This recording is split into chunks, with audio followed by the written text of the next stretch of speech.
live from my God, blah blah. I don't know, something. Blah blah blah.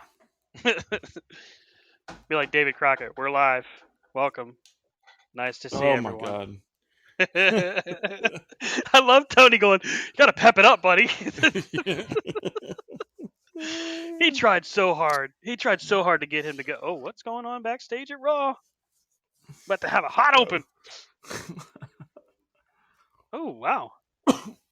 Let me guess. And Bray, nope, that'd be Naomi, funny. and Sasha. It's Bailey, Io Sky is her new name, That's and dumb. Dakota Kai beating the crap out of Becky Lynch, effectively with Ooh. the injury angle. Wow. Why? I mean, again, why are we changing the name? Did Copyrights, the music and stop? merch. Did the It's music stop? get ready to intro Oh. us. Here we go. What's going on, everybody, and welcome to another hot edition of Corner to Corner C2C Radio Show. We're live on Podbean.com, C2CRadio.com, radioshow.com, excuse me, C2C Radio Show. Holy shit, it's not like I've been doing this for a while. I'm Stan Grubb, my tag team partners. Rob Hefner's on his way. Brian Taylor, what's going on, brother? What's up? What's up? you know good? Dude, we had Ric Flair's last match this weekend. We have SummerSlam to talk about. I don't know if you watched any of it. I saw ups and downs. I saw signs. I saw what I saw last night from SummerSlam, or Saturday night from SummerSlam, was potential. I don't want to go too far into it. I think we should probably talk about Ric Flair's last match because that was most recent and a lot more fun, in my opinion. Well, but so again, I didn't see it. I just saw highlights. Right. Okay. I do understand that there were Becky and Bianca was good. So I'll go back and watch that. I'm not too sure on the whole booking of the let's put the ring up in the air Oh my using God. a tractor.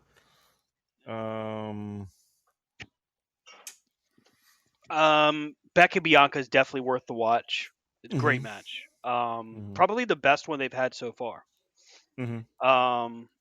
I think with what we saw, on SummerSlam, we saw the first half. It kind of reminded me of WrestleMania, the two nights.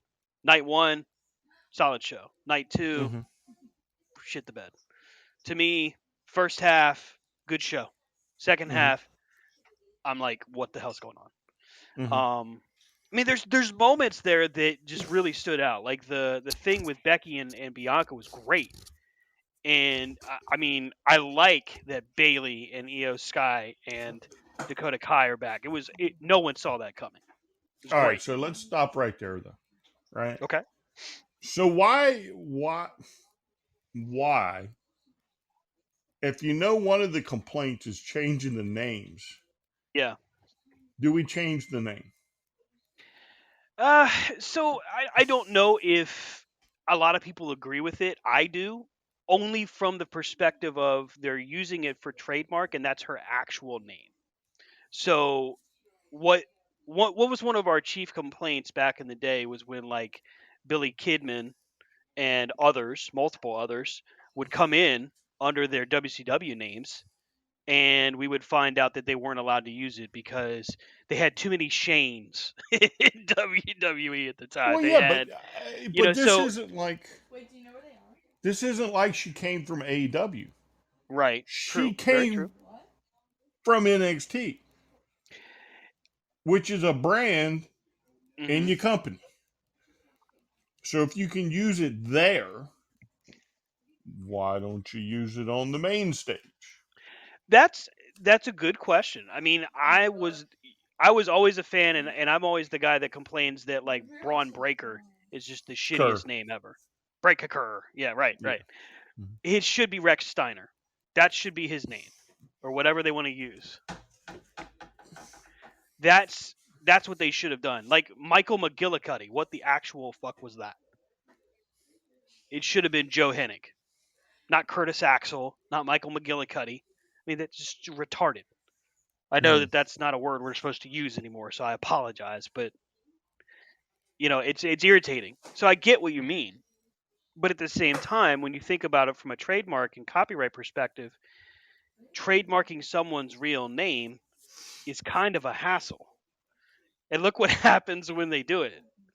Look what But happens when that kind of stuff happens, like that it gets messy. sure, but wouldn't they have had to do it at NXT? So I don't know how that works exactly in NXT. I don't know if they just don't pay attention to it as much.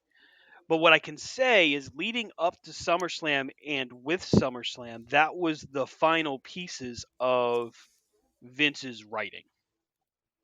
So I don't know if the plan for Io Shirai, Io Sky now, is or was to change the name, but it does fit with everything he was doing all the way up until he retired. But he's gone. Correct. And you would think And somebody would be like, that's a dumb idea. but then Triple H just had the big meeting, Mm-hmm. Hey, we're doing things different now. Right. Because see, here's my problem with the name change. Mm-hmm. Right? So let's take Tommaso Ciampa. Yeah. Good example. Okay, so if I'm an NXT fan, Mm-hmm. right, and I've shied away from the main brand, right, because guys like Gargano and Ciampa, you know what I'm saying? You see what I'm saying? Yeah. You see where Yeah. this is going? And I've invested, Mm-hmm. because that's what wrestling fans do. We invest in characters. We invest in our favorite wrestlers. Like, we'll get to it later, but when Flair was done, once again, I shed a little tear. Right. You know what I'm saying? I invested in him. Mm-hmm. If you have fans that have invested, why would you then change the name? Because let me tell you how this works, right? So, being a lifelong Washington Redskins fan, Mm-hmm. guess what I no longer became invested in when you change the name? Yeah. And I think they're going to Guess, run into that for at least the next 5 years until they sure. created their own identity. Guess, well, no, yeah, but guess how many games I watched last year when they were just the Washington Um, football team? all of them? None. Wow, you didn't watch any of them. No. Wow. I'm 48 years old. How many football games did I watch? And you're talking Wow. a guy that was diehard. Yeah, Season let's ticket let's holder. let's I was gonna say set the scene because they need to understand just how big of a fan you are. Typically. Season ticket holder. Trading cards, jerseys, the whole 9 yards. When the skins were on, you left me alone. Yeah. Like we literally got into an argument on air one time. We're already breaking a rule right now. Yes, right now, yes. But again, this is the issue I have, right? Yeah. Yeah. Let's say she stays in the WWE for 10 years or was NXT for 10 years, Mm-hmm. much like Tommaso Ciampa.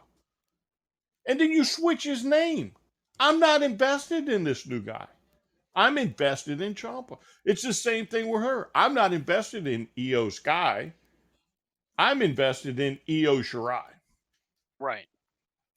If you have an issue when they come in about using their real name, Mm-hmm. why not switch it in NXT to begin with and then just let them roll with it? Because there are people like me that, again, maybe not so much with Io, Mm-hmm. but try that with Ciampa. Try that with, say, Johnny Gargano. In 2 or 3 years, if Braun is still in NXT and gets switched up, try doing that. and see what happens. You Right. switching, like, just because they come up to the big brand, oh my God, they're no. I've watched their matches. I've bought their merchandise. I've maybe gone and seen them at at events and signings and all this other stuff. Hmm. Oh, okay. Well, the person I once knew, well, that's who I was invested in, Right. and it is that simple for a lot of people.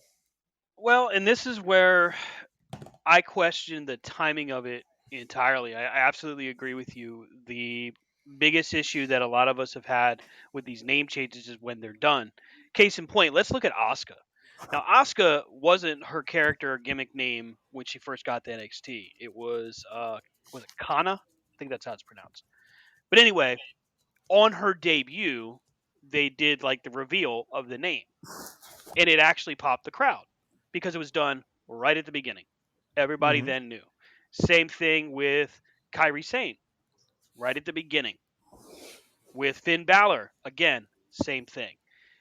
This was all of a sudden it's Io Shirai, and if you listen to the commentary at first, they say Io Shirai, and then mysteriously it goes from that to what's posted on WWEShop.com as Io Sky, and then Io actually tweets about it after the show is over, announcing her new name and showing support of it.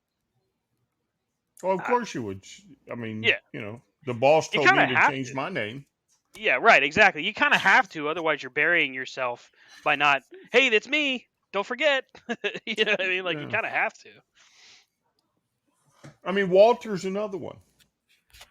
Gunther. Yeah, now he's Gunther, and now he's slimmed down, and God, maybe he still wrestles the same, but that's not who I invested time and money in.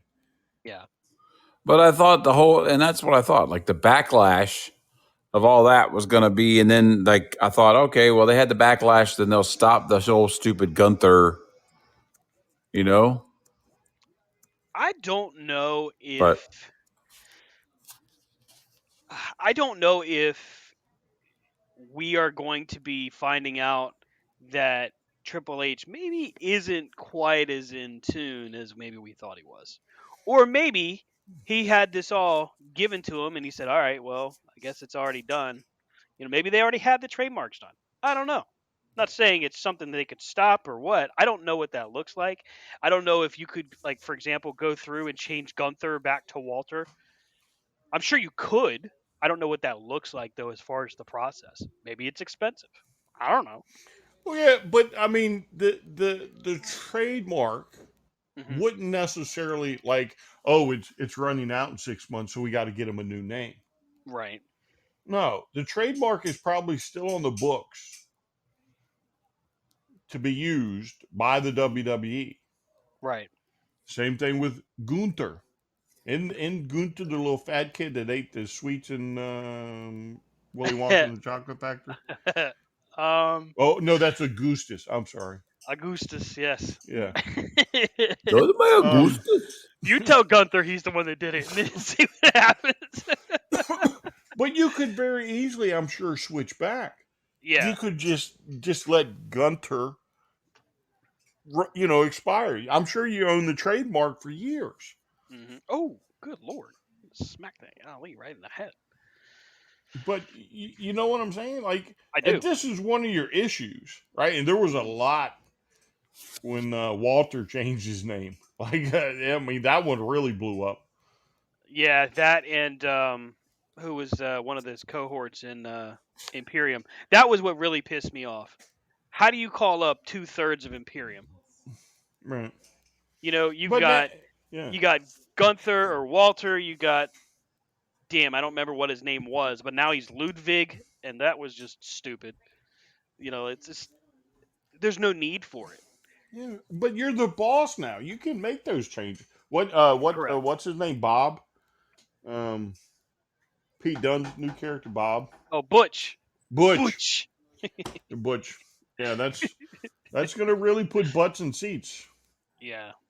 Well, that's that. I mean, look at the gimmick. Look at the gimmick of the trio, Sheamus and Butch and Ridge Holland. What do they look like? They look like freaking newsies. It looks like a gimmick out of the 20s. Yeah, I Well, though, mean, you took a legit badass in Pete Dunne yep, and turned him into Sheamus's lackey, right, right, which Pete Dunne should have main evented on. He should have debuted on the roster already anyway, correct. you know. But I mean, to kind of what Brian was, both y'all are saying, like, I mean, you see it on SmackDown, on Raw right now with them cheering Becky Lynch again and her smiling, you know. Right, right. But like, I think, I think it's you're gonna suffer from too many hands in the cookie jar. Hmm. Um, Too many Chiefs and not enough Indians. well, you know, you look at, for years it was Vince McMahon's way, right? Hmm. And if Vince said something, then it was Kevin Dunn who was feeding Vince. Until Triple H can get rid of that, you know, you got the general, right? In Yeah. Triple H. And now he's still got those people under him who are, some are going to be his people, some are just going to kiss his ass and say whatever they want. And then just like Pete Dunne or Kevin Dunn or whatever, is not Pete Dunne, Kevin Dunn has said for 30 years, you know, he's probably looked at Triple H 5 times since this and said, or more, said, okay, Vince, whatever you want. I mean, Right. Triple H, I Paul, wouldn't I be mean, surprised. because, you know, everybody that you know, every time I've heard you all talk, you and Brian and other people, a lot of the time it's his name is the one that comes in, you know, because he's feeding Vince a crock of crap. Like, oh yeah, that's great, Hmm. you know. So Well, I think there's still some lingering effects from what we've seen already. I think we will have to see what, and I've always hated this line, but unfortunately, I think it applies. We're going to have to see how this plays out in the long term. There are some things being done that have been positive, a la the Becky, not the Becky turn, but the Bailey, Io, and Dakota. I like that grouping. Name being what it is, that's a totally different thing. Also, with the freedom we're seeing creatively with just their commentary. I don't know if you guys noticed it Friday or not, but Michael Cole is a completely different broadcaster right now. yeah, He I has no noticed one it off and screaming in on. his he's no one screaming in his ear. Put it to you that way. Well, and I think it's gonna be like that. I mean, I think everybody tuned into SummerSlam Hmm. expecting, oh my God, this is gonna be amazing, Right, you right, know. But in turn, like any business, I don't think it would be good for business for him to have like just turned it on its ear, you know? right. Like let the things play out the way they've played out. And now, like Raw and SmackDown this week, it could be like Raw and SmackDown after WrestleMania. You know? All right, now let's see where you're going. Well, I Well, if mean, for me though, I want to give them a month yeah, and then maybe turn it on just to see what's shaking out, right? hmm, Because the interesting thing is, one of the things that caught the WWE last time was there were too many people. yeah, Well, I hate to tell the bobbleheads, the WWE bobbleheads, but that's what you're about to get into again with the amount of superstars on your roster because now they're all flocking back, hmm. supposedly. Well, I But think you're going to have those that were friendly with Triple H, thinking they've got to open an open invitation. The question's well, going to yeah, be, who does he say no to? but in order for me to give Triple H and the WWE a fair handshake, I Hmm. want to avoid this at least like a month.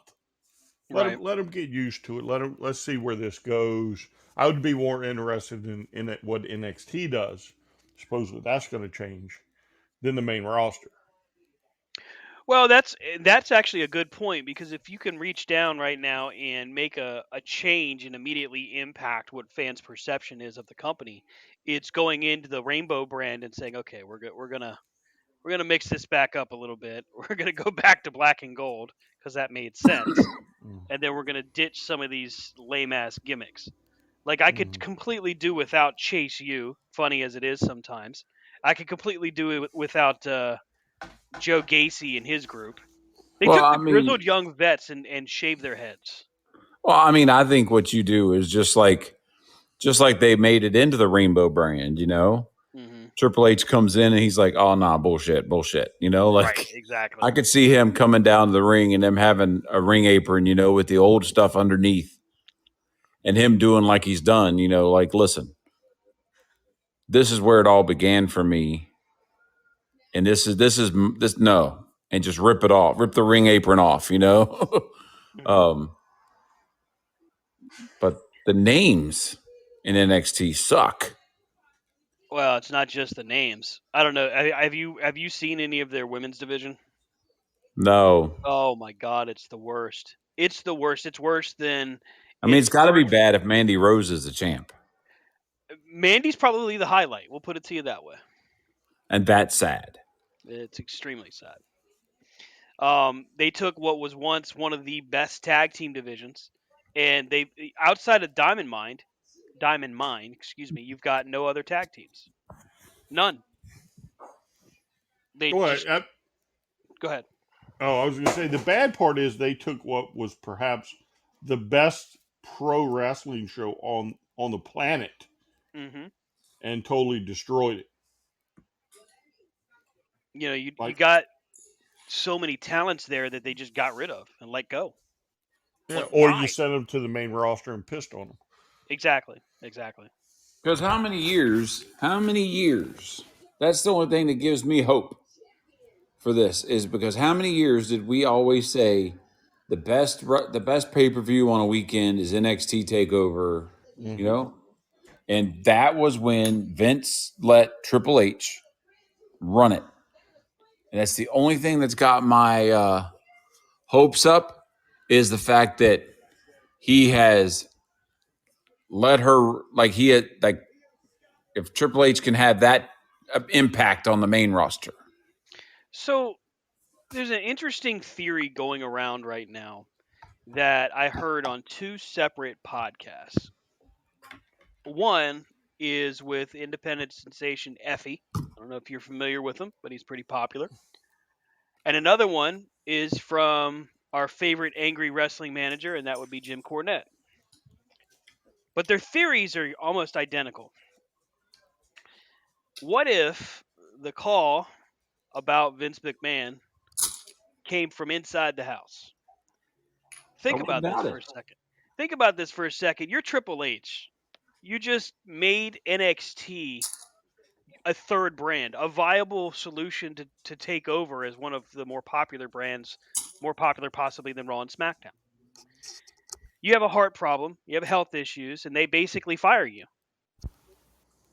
You get told, hey, you can't get back in the ring, you can't do anything, go home. Then they dismantle everything. And in the process, you're Triple H, and basically you're like, all right, fine. But just remember, I know everything. I know about the money, I know about the NDAs. Mysteriously, after Triple H is healthy enough, this phone call happens to the Wall Street Journal, and we get a public just explosion of controversy about. I mean, what do you think? So while that could be a theory, Hmm. if I'm that pissed about being sent home to recover health wise, Yeah. why when I got better would I not just sell off the stock that I own and create my own company? See, the interesting thing about the WWE is it's not his company. It will never be his company. Hmm. He can't, he can change the logo, Hmm. but it will be World Wrestling Entertainment. Right. It'll be the house. It's just like Disney. It's the house of Mouse. You know Hmm. what I'm saying? Yeah. This is the house that Vince built, Hmm. right? And 100 years from now, when people are going back and studying, in college courses, it's not going to be Triple H they study. It's going to be Vince McMahon. How he turned a bingo hall industry Hmm. into the single biggest entity on the planet. Yeah. You know what I'm saying? Like Triple H will he'll be a note. That's it. He'll be a note because no matter what Triple H does from this point, it's never going to rival Hogan and Andre. He's never going to get close to the Monday Night Wars. You see what I'm saying? The He's only never way going to is be. if he legit opens the forbidden door. Well, yeah, but even that, right? He's not going to hit those highlights, right? He's never going to be able to say, "Oh, I took the WWE and made it $1 billion business." That's Vince. That's the guy that left. So if I was mad at Vince, I'd have been like, "Okay, well, I can show you how you work, how you do this." I would have become the third biggest, if not second biggest, company in the U.S. Hmm. He would have had the money for it. You can't tell me he wouldn't have had the backing. You can't tell me he couldn't have found the writers. You can't tell me that most of AEW and part of WWE's roster would have been like, deuces, I'm out. Hmm. I mean, literally, I want you to think about that. Right? He could have started a show, and his first general manager would have been William Regal. Easily. Easily. His Yeah. first world Agreed. champion could have been Claudio. Yep. He could have probably gotten, Johnny Gargano. He could have gotten any number of tag teams that are out there. I mean, Hmm. literally. I mean, he could have probably gone to, again, we just had the show. He could have gone to Jim Crockett Promotions and said, "Hey, I want the brand. Hmm. Here's the money. You know what you're doing. I know what I'm doing. Let's open it back up. I want the branding." They probably would have sold him the branding. Hmm. And in a very short time, he would have been able to start running shows. Now, granted, he may not have been nationwide at first. Maybe he is, but it wouldn't have taken him long, 6 months, to get up and running. I mean, think about what happens though if Vince finds out, or Steph finds out that, oh yeah, you just literally wrecked Pop Yeah. Pop's empire. Well, that's the crazy part because Vince is still very cognizant. I mean, we're not talking about somebody that's suffering health wise. If he Yeah. was to find out, he's got enough connections where, I mean, it sounds creepy, but he could take care of the situation, so to speak. Oh, I'm sure. He, Yeah. nobody would put it past him. The guy is definitely capable and has done some shady shit in the past. I would put nothing past him. Well, you don't think he couldn't call USA and Fox? Oh, I'm sure he's got ins on both. Imagine if he was to call Kevin Dunn and be like, "Hey, do me a favor," because Dunn's his boy. You You don't can't think he tell ain't me that got? Vince isn't still controlling Dunn. Well, that's a question going around right now. Also, Vince may be not backstage, but he's at home, and is he still writing it? I mean, that's like, I know y'all don't watch NASCAR, but like they'll suspend a crew chief Hmm. for 3 races or whatever. Well, in the past, before computers, that crew chief would then sit outside the track in a van and would have total communication. He just wouldn't be in the track, Right. But nowadays, suspend the crew chief, and the crew chief sits in his media center at his shop and watches on camera and tells the crew what to do anyway. So it's like, I would hope that's not the case, but I could see, I could see this being one of those moments where there's so many things that needs Triple H's time. He doesn't have the time. He doesn't have the time to keep his hand on everything, Right. until he gets his lieutenants in place. Well, dare And I he just definitely say the could. main event? The little tractor stunt reeks of Vince McMahon. Well, and that's where a lot of the reports are coming that Vince wrote SummerSlam. Yeah, but again, though, Triple H sprinkled in his pieces, and that was kind of it. if he's not there, and I look at that and be like, oh no, there's no way I'm going to allow this. Guess what we're doing? We're rewriting that main event. The tag team match with the Usos. Oh no, let's just get a regular referee in there instead of Jeff Jarrett. Mm-hmm. Thanks, buddy. But maybe next time. But not now. Right? I haven't seen it, but I hear it doesn't live up to certain standards. You talk about the tag match? Yeah. It's all right. I mean, it's All Street right. Profits and the Usos. They're not going to have a bad match. I agree with you. I don't think Jarrett was needed. It was just it wasn't really a distraction because he didn't really do anything.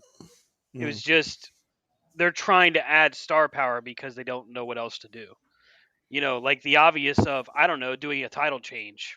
Nah, we're not going to do that. We're just going to let them continue to reign supreme. You've built nobody else.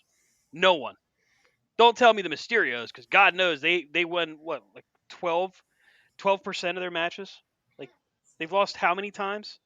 The Street There Profits? again, they were something on NXT. Yep. And when they came to the main roster, they were shit on.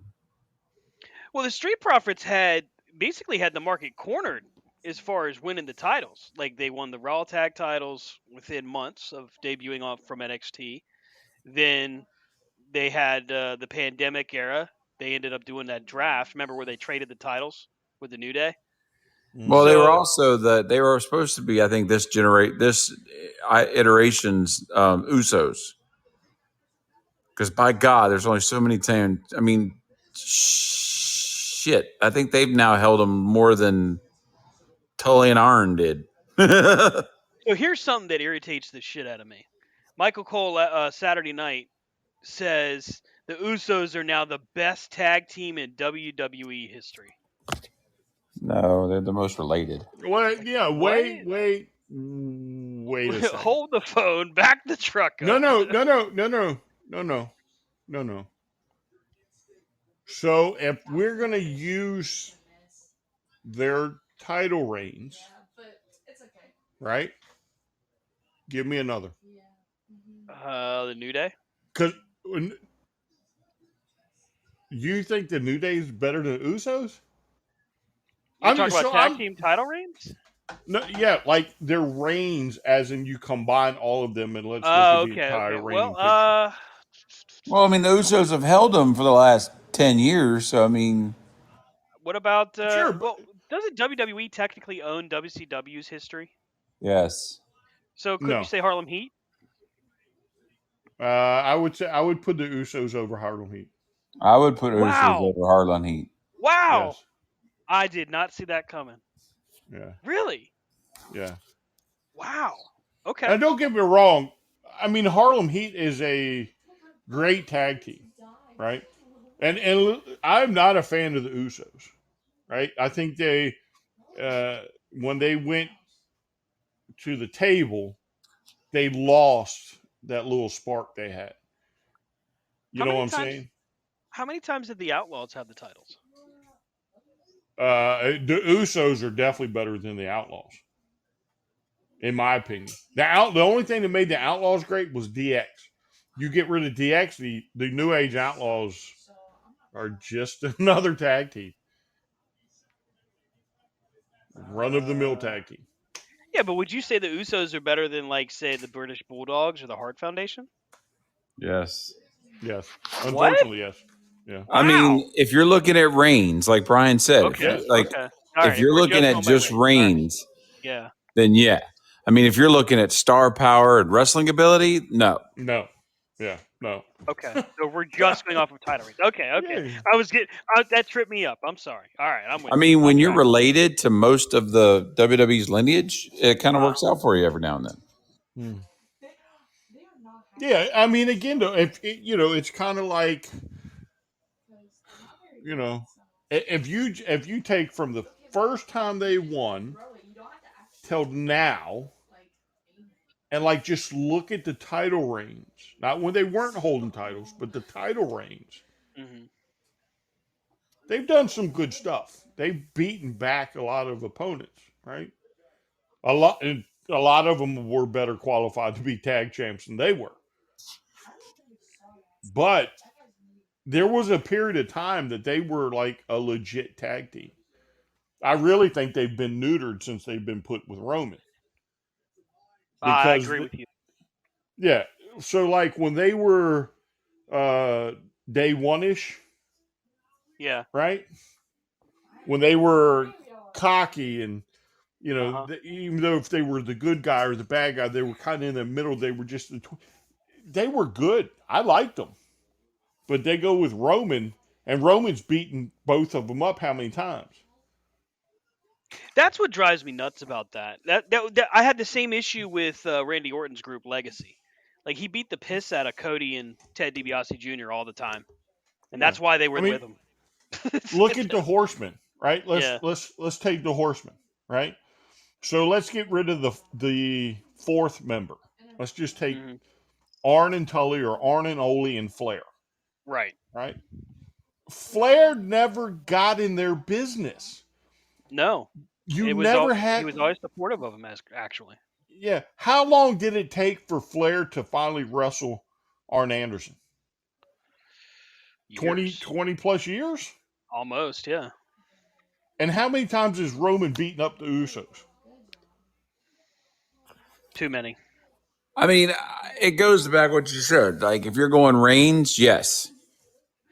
But their relevancy, I mean, like Brian said, they've spent the last year and a half, 2 years now as Roman's bitches. Mm-hmm. Yeah.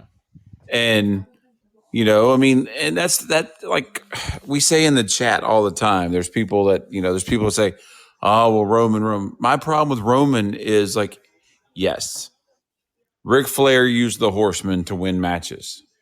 No doubt.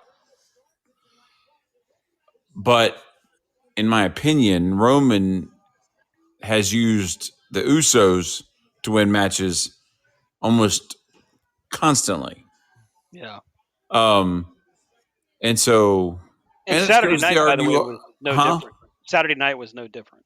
Right. I mean, but like, it's like, if you were to say, hey, Rome, you look at the last man standing match, we were sitting there watching it. Remember, we talked about, all right, when's Uso coming out? There's one, Yep.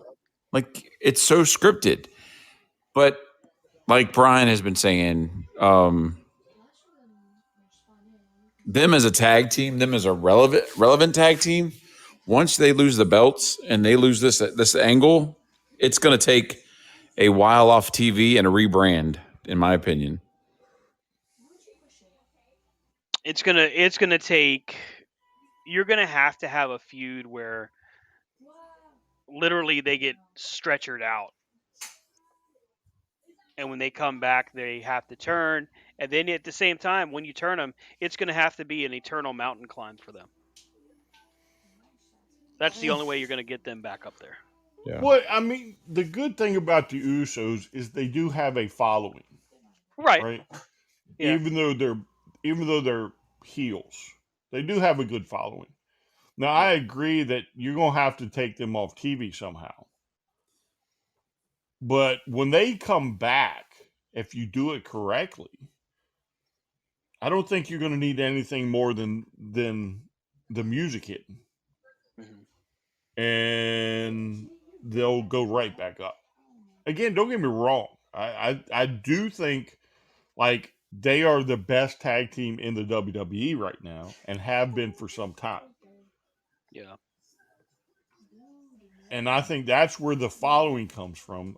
But the fact is, they've been neutered by being put with Roman.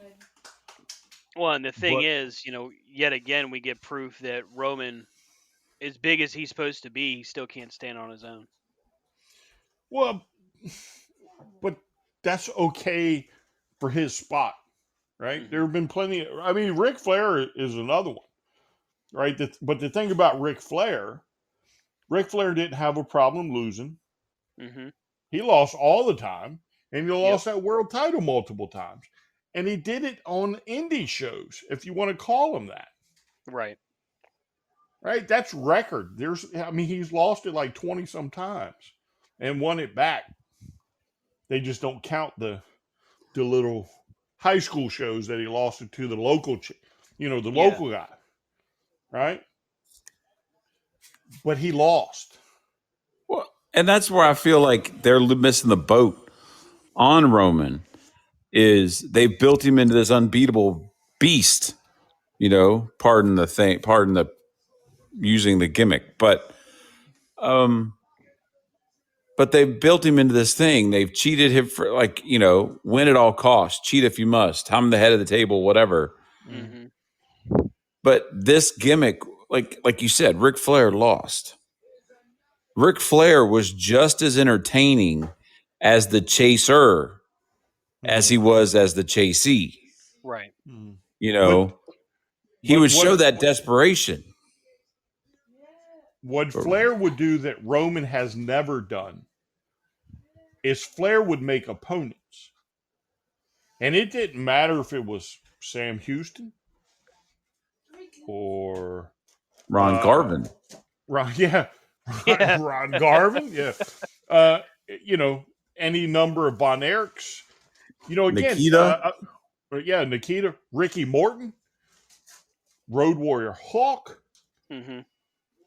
Guys that you never would have expected to be that could have been great singles competitors. And I know I am forgetting any number of what you would have called jobbers back in the day, or curtain jerkers, or whatever the lingo was, right? If he wanted to make Randy Mulkey look good, Randy Mulkey would have been a superstar. Right. Yeah. I mean, supposedly Ric Flair could have made a broom into a superstar. Right? And when it came time, he had no problem doing it. Right. And in my opinion, it's like we said, they've built him up where Roman hasn't, and we've seen it time and time again. How many times has him been on the mic? Has it just gone to poop? Mm-hmm. He comes out, he's got the mic, and nobody cares. Right. Then they're like, oh, well, we'll show them. We'll put him out with John Cena, and then John Cena just schooled him. To the point where you're like, I feel bad for him now. Mm-hmm. Stan, I think, bought 2 T-shirts because he felt bad. Does this help, Roman? I'm sorry. And literally, when he loses, yeah, what's it going to matter, right? You think, oh, if Drew McIntyre, or who I think is his next big opponent, is that right? Yeah, Drew in September. Yeah, so if Drew beats him, you going to get excited over it? No. Sure, no. Because you know what you're waiting for? You're waiting for Cody Rhodes. Yep. And you're probably got to wait until January for that. For him to come back and win the Rumble. If not March. Yep. Or April, I guess. Yeah. And then when it happens, God bless. I kind of knew this was going to happen, right? Yeah. And it'll be cool and all, but it's not going to be the same. But you imagine how they could just jerk a knot in people's psyche and have one of those moments where Roman is, fighting this person on Raw or whatever. Say he does lose to Drew McIntyre, And then you're like, uh-oh, I thought it was going to be Cody. Mm-hmm. But still, we know he's going to get it back at some point. And even be nice to do an AEW thing where he loses it to Drew McIntyre. Drew McIntyre then loses it to Seth Rollins, and then Well, Drew's gonna lose. If Drew wins, Drew's gonna lose it to Theory. Yes. Get That yourself night. ready for that. That's what's gonna happen. That Just night. accept it. Yep. If not that night, the next night on Raw. No. I think the only way Theory is going to pull this off is if it's going to have to be where he's laid out in the ring. I mean, and we're talking like Sheamus, Butch, Ridge Holland come out. They beat the piss out of Drew. Roman comes out there and spears the shit out of him again.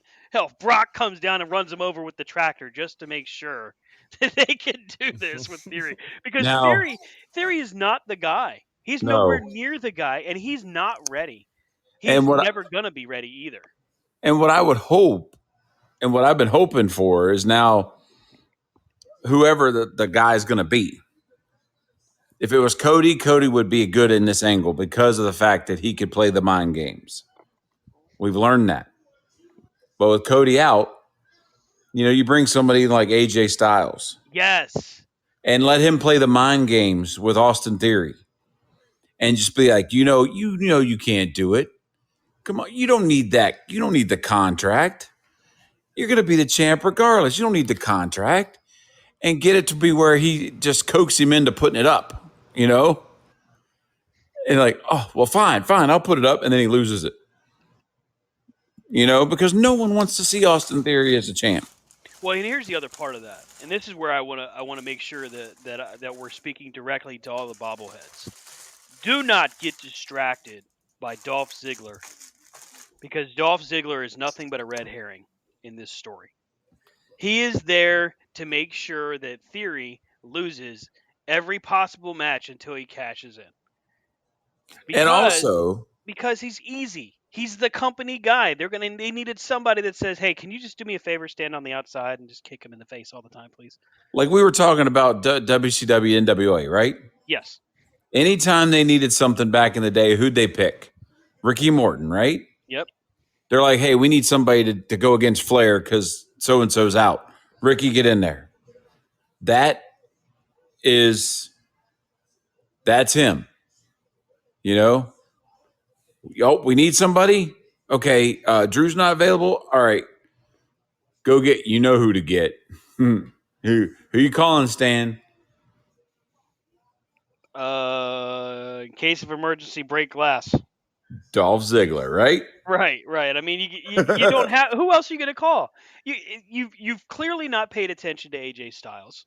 Now, again, we're looking all the way up to now, where Triple H has taken over, right?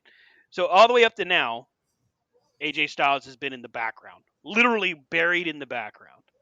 Dolph Ziggler has been in the what are they called? The Dirty Dogs, the dumbest damn tag team. Anyway, talking about two underused people. Oh yeah. Like, where the hell is Bobby Roode? One of the legit best performers that NXT turned out. Seriously. And how about you bobblehead? One of the best Impact turned out. no, you're right. But what I'm saying is, you have a proven commodity that you've seen on your TV program. You know what I mean? Who would not? We're talking about Austin Theory, and I'm sorry to cut you off, Stan. I've been doing that a lot tonight. But we're talking about Austin Theory. Austin Theory standing in the ring. And who wouldn't get excited if the lights went out and all of a sudden you heard, glorious? Yeah. Because everybody wants to see that. Or hell, they set up the table for it with Shinsuke Nakamura.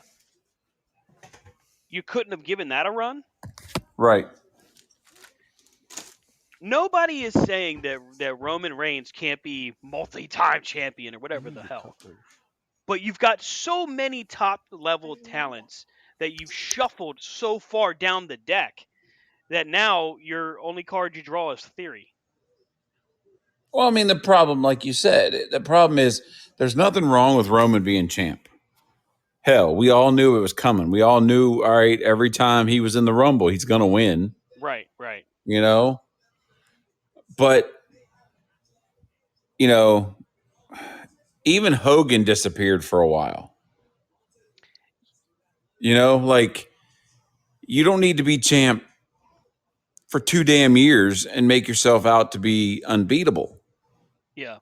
And in the way they're doing it, like the cheating with the Usos, or the fact that he gets his ass whipped the whole match, and then all of a sudden Superman's right at the end and whoops him with a spear. Let's What? let's talk about that. So we watch this last man standing match at SummerSlam, and Brian, I know you caught highlights. Rob, I don't know if you watched it. Highlights. Majority of the match, Roman just gets the shit knocked out of him. And typical Roman match. It was, I mean, Brock just throwing him around. He smashes him in the face twice with the steps. I swear to God, it looked like Roman's face just squished. And it was believable. It was impactful. Like these guys were beating the shit out of each other. And then we go to TNA levels of just overbooked bullshit. Suddenly we've got a tractor and we're going to raise the ring with the tractor. People said on Twitter, and I got to agree with them, imagine you paid for a ringside seat and it suddenly gets blocked by a tractor. I'd be pissed. I'd be pissed. Well, First imagine and only ever time you get to be ringside at a pay-per-view. Right.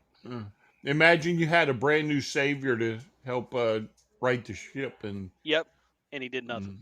he did nothing. Yeah, or That's came the up biggest. with that brain hit. Oh God. Maybe Paul Heyman and Brock are like, hey, we got an idea. I know he just made him sound like Vince, but if you think about it, I could just see Triple H going, fuck. Is this like the end of this? Yeah. Fine. just get it over with. Because, I mean, we talked about it, and we're going to move into Ric Flair's last match here in a minute, but I think part of the reason that Triple H, if he did make the call and stick with WWE, is one, he's playing with house money. I can't say I question that. I agree with you, Brian, though. From a legacy standpoint, you're still the guy that took over after Vince.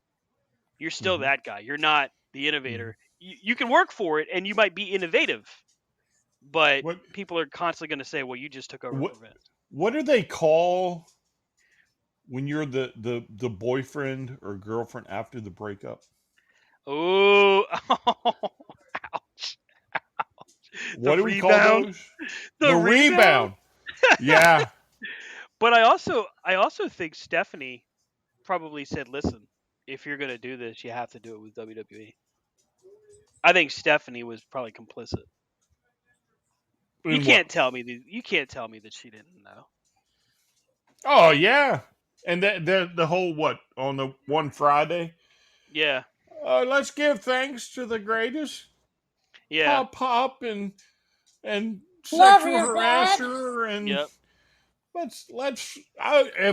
I'd have been like no, cut the mic. Are you kidding me? Because you're pretty much admitting that you knew. Like literally you're coming out there, you're thanking the fans and making them thank your father.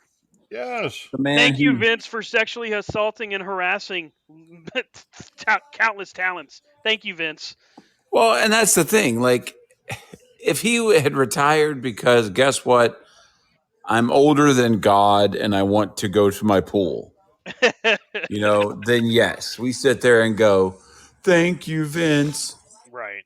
When you Harvey Weinstein this shit, you don't sit there and go, thank you, Vince. You go, get the hell out, Dad. That's why I'm so glad that it wasn't like, no disrespect to them, but it wasn't Fightful. It wasn't The Observer that broke this story. I'm glad that it was mainstream because you couldn't hide from it. Now, whether or not Vince gets charged still remains to be seen. There's a federal investigation, so it's likely. But Well, I mean, I think the only thing he can get charged with at this point would be tax evasion or some shit, money laundering. it depends on how long. What's the statute of limitations on a charge like that? Is it 7 years still? Didn't it used to be 7 years? It all depends if no, the victims took the money and said, Well, okay, no. never mind. It may all depend on like when it starts, because there are some charges that the statute doesn't start until it's been discovered. Oh, well, if that's the case, then you've got a shit ton of people that could just be like, yeah, this happened. And you also have that, even though he may have done something 10 years ago, but if they catch him within the statute, right? Then he's still going to pay for the ones outside the statue Well, because we It's they're know like going that. to be, OJ. yeah, they're going to be It's hung like around OJ. his neck. Yeah, Yeah. OJ didn't go to prison for all those years for stealing his own merch. that's true. He went because he got away with murder.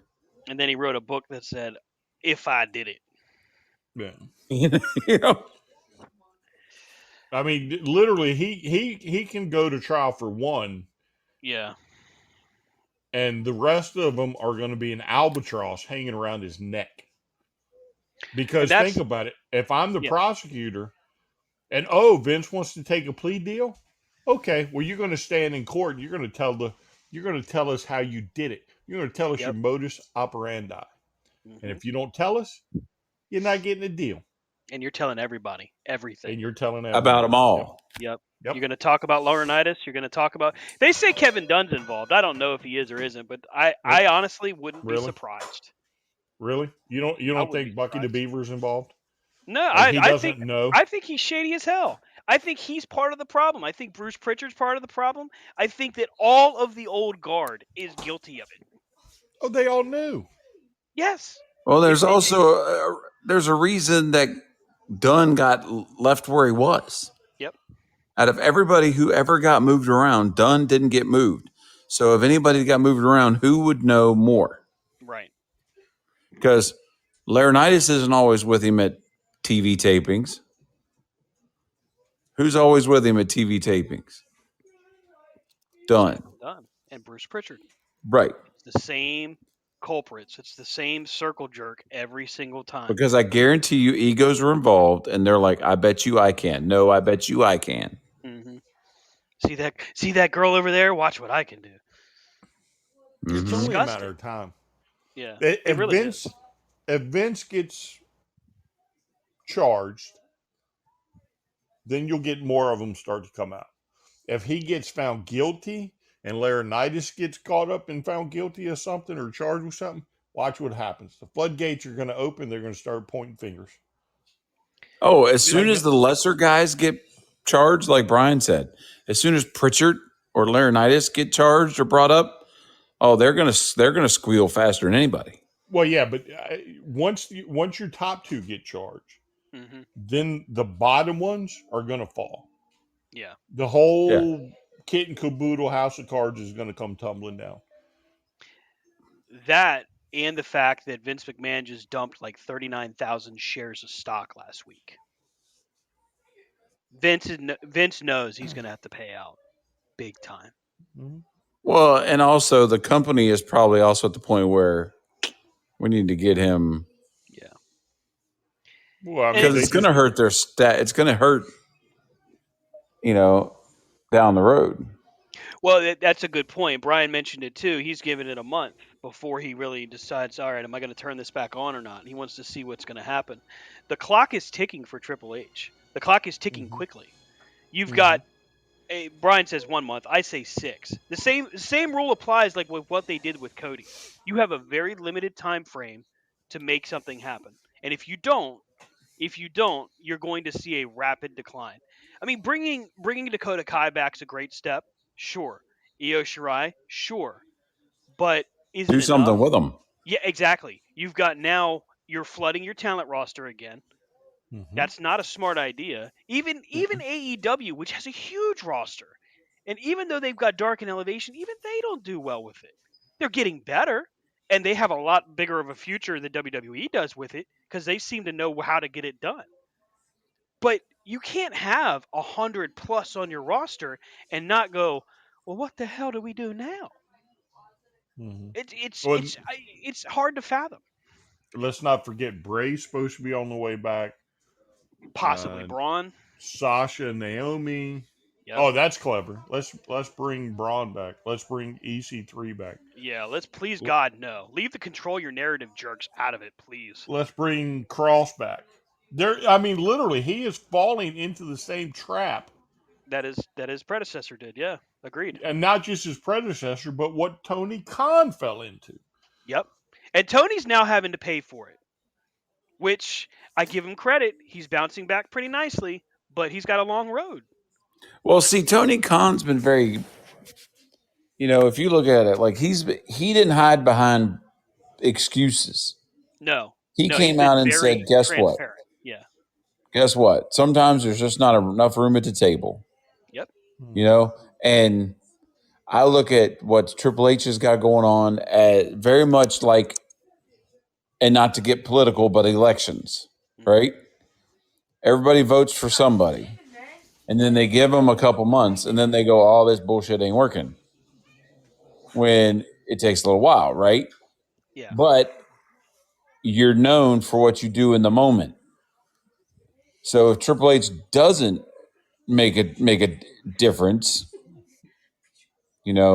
like you all said, then yeah, no one's going to turn in.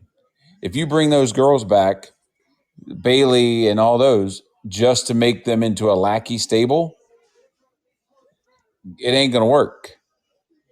It. If you bring Braun and Bray, like honestly, I would love to see Bray Wyatt come back. Yes. Could you imagine the pop? You do a pay-per-view and all of a sudden the Fireflies start. I'd You have know? I'd have had Bray come back if you really wanted to keep the belt on Roman. I'd have had him come back and beat the snot out of both Roman and Brock, so they had a double, 10 count and made it a draw. You'd have pissed off the fans, but you'd had everybody talking. Then Bray was back.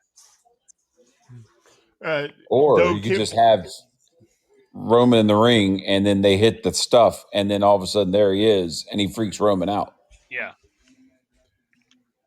Sorry, Brian, I cut you off. I'm sorry. No. So the difference, though, with the way Tony Khan's roster is compared to the other ones, is Mm-hmm. let's not forget why the WWE had 200 plus wrestlers they let go Yep. during the pandemic. AEW was bringing them in to put talent on a TV, and they And were paying doing them. it better than the WWE. Yep. Right? There's no doubt if you go back and look and compare pandemic wise, AEW won pandemic. Absolutely. I agree with you there. And the other thing is too, Tony Khan, while has a bloated roster, some of them are riding out their contracts as opposed to getting fired and can't compete for 90 days. And for those curious and interested, I'm not sure that there's been reports that they're getting paid when they got cut. Because I You're saw talking that, about WWE talent when they got cut? yeah. No, they weren't. They're They got paid out for the rest of their deal. some of them, not all of Yeah. them. You didn't pay out the Good Brothers when you signed them to a big deal and then cut them a month later. Right.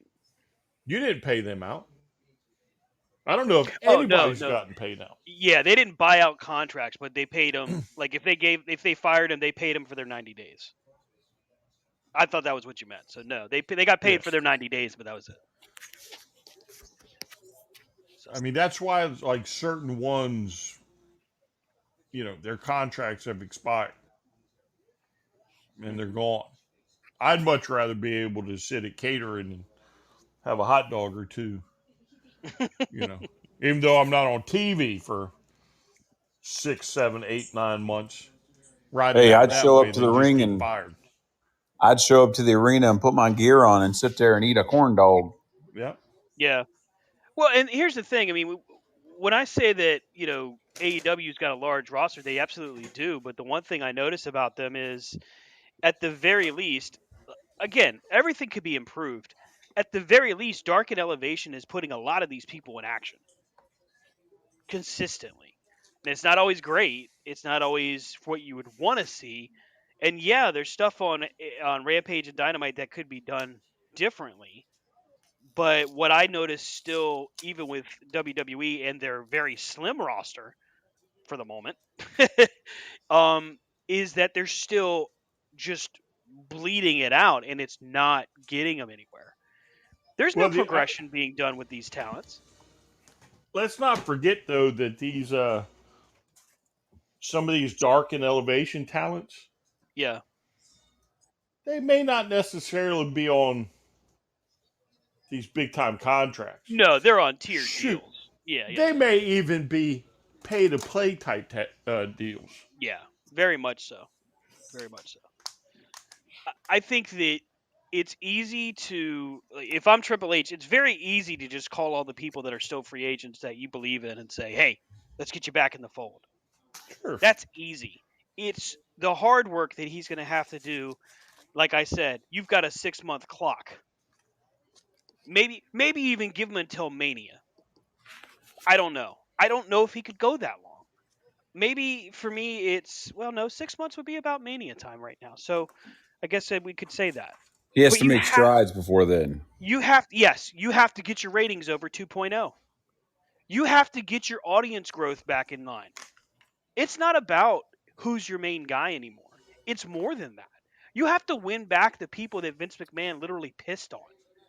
And that's going to be a hard road. You've got a lot of unhappy fans that not just went to AEW to watch, but just turned off wrestling in general because they were so pissed off. Or they just said, you know what, I'm not watching it on TV. I'm going to go to the indie down the street, which is fine. You want them to support that, but if you want those people to watch your product, you're going to have to find a way.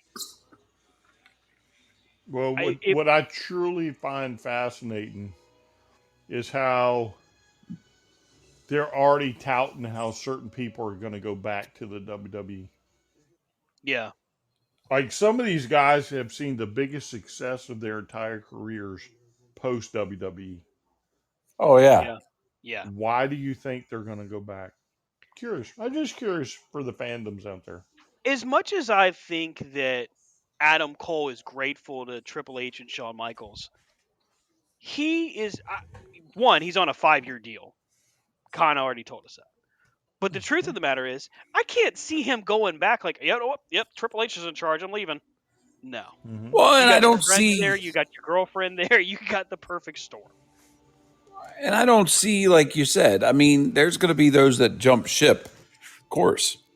But most of the ones that are going to jump ship right away are the ones that didn't get picked up right away. Mm-hmm. You know, like your Bray Wyatts, because his price tag was too high. You know, those that are like, you know, I'm going here, kind of like you're going to pay me what I'm worth type thing in my head. Yeah. But, and it's not that Tony Khan didn't want to pay him. It's, you also got to look like, without doing the Bray Wyatt gimmick, you know, it's just, you know, it's kind of like what we've talked about, stripping people of what they're known for. Mm-hmm. But it's like y'all have said. I mean, yeah, okay, great. Everybody come. And then what are you going to have? You're going to have the same thing. All right. Now we're bringing all these women, but we're not going to do nothing with them. Mm-hmm. I'll put it to you like this. Danielson's not going back.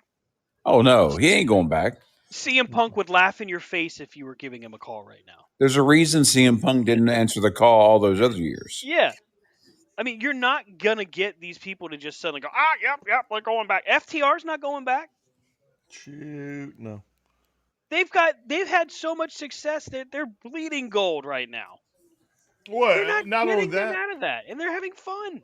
Well, not only that, but they're now being touted as the greatest of all time.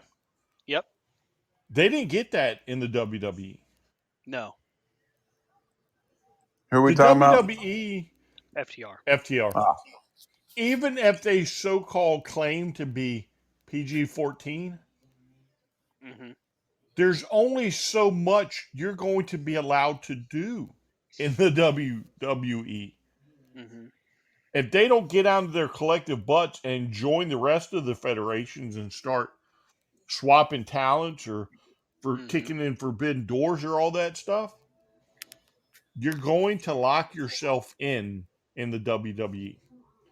Yeah, you really are. You're going to trap yourself in a corner, and you're not going to be able to get out because you've refused to just come with the times. Right. Go ahead.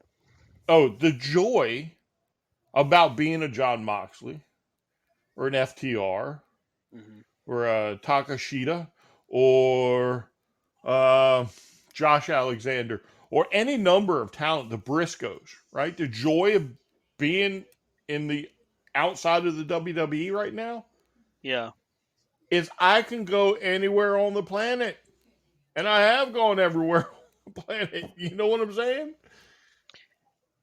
some and of you have creative control. that. Yeah, I was Like just about to say that. Yeah. until the E and the wrestlers in it can have the control they want. It's like you talked about. Moxley's not going back. You know, FTR's not going to go back because, like you said, they don't agree with letting everybody know that the world is out there. You know.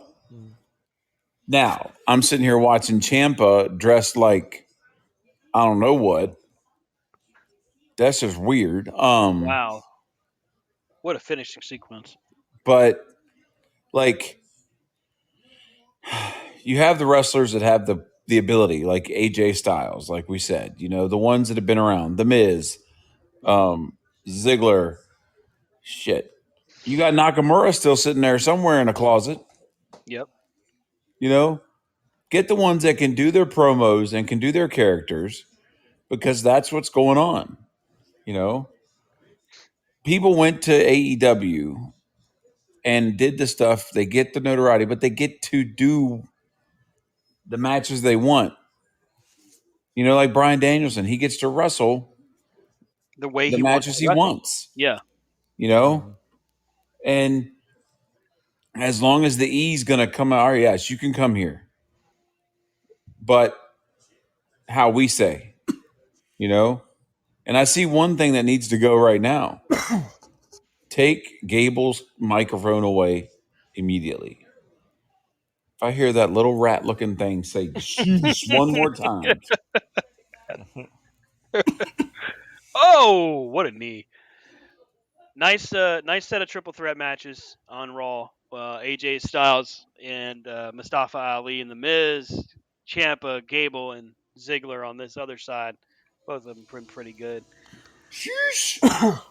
So we go from WWE having a bipolar SummerSlam to something that I don't know if it's the last match for Ric Flair, but God knows they did it right.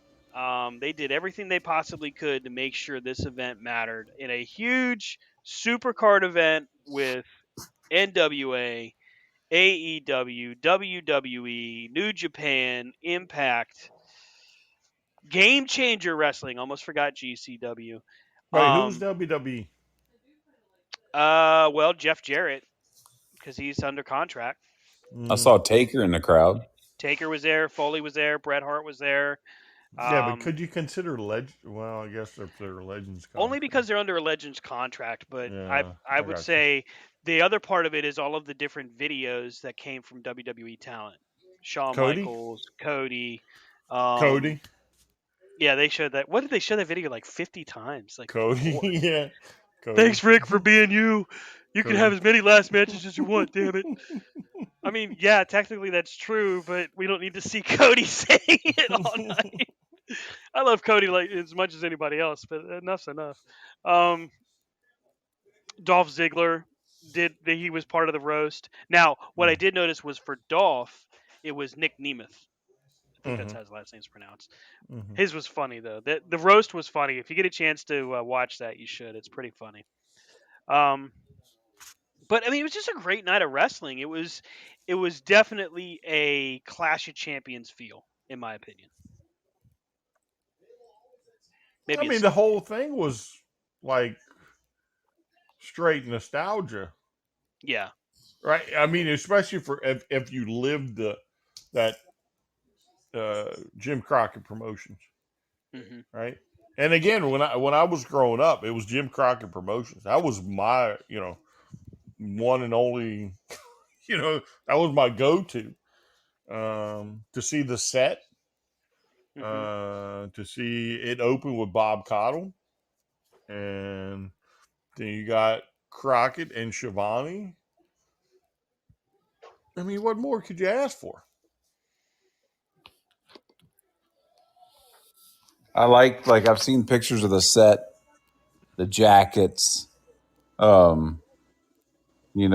kind of things. Like, my question is, did he blade, or is his skin so thin that he's back to if he screams loud enough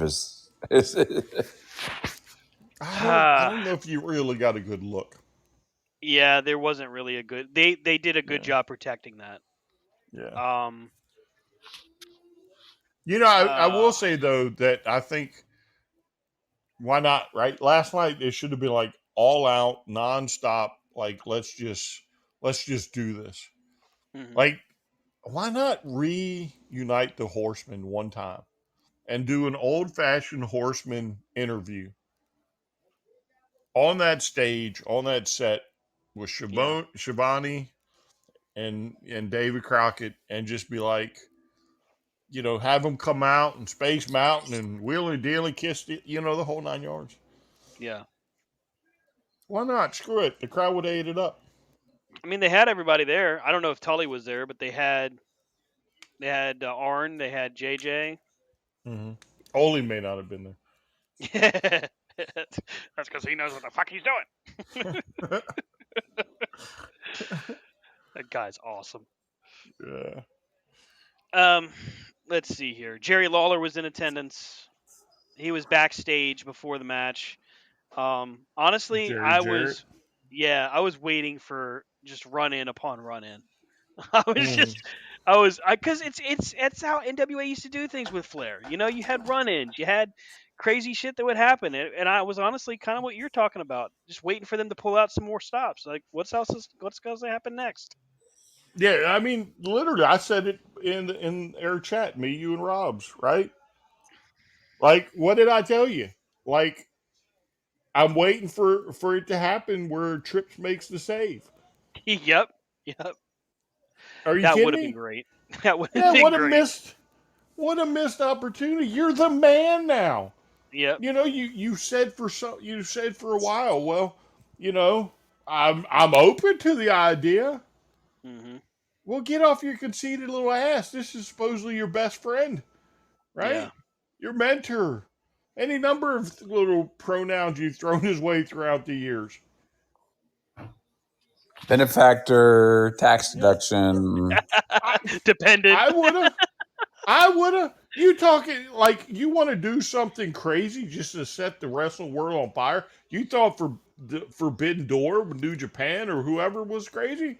Oh yeah, I'm Triple H and I'm about to one up all of you.